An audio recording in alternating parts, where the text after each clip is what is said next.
I started as a salesman at Pye Records at quite a young age, and I worked my way through there.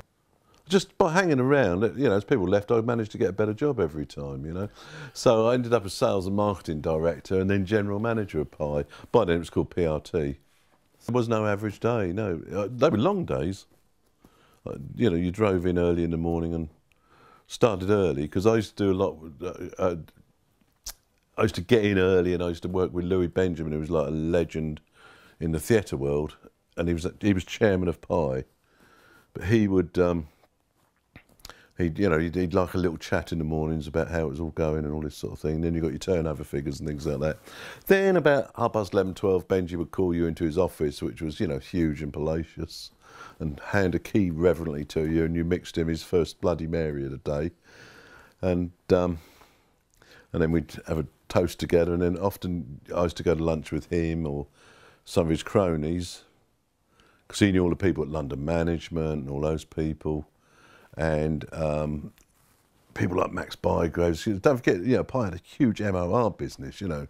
People like Max Bygraves would come in for lunch, and Des O'Connor and all those people, you know. We used to go over to the Cumberland Hotel and do these great big lunches with these artists.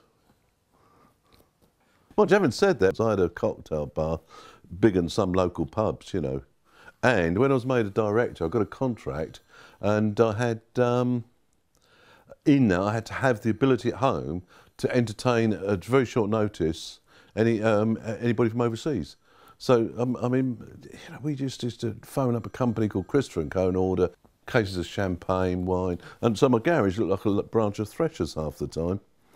You know, there I was 30, Mary was about 26, and we just had this, we had a lovely house in Marlow, but used to just have this massive parties at Christmas with the staff, then cleaners would come in and all this sort of thing.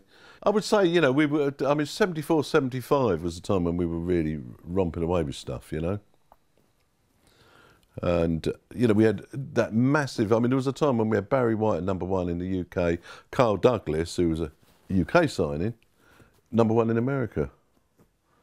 Peter Prince, who was incredible. I think he was probably one of the most underrated A&R guys around, you know. I mean, he just made the company a huge success. He left to run Motown in the UK.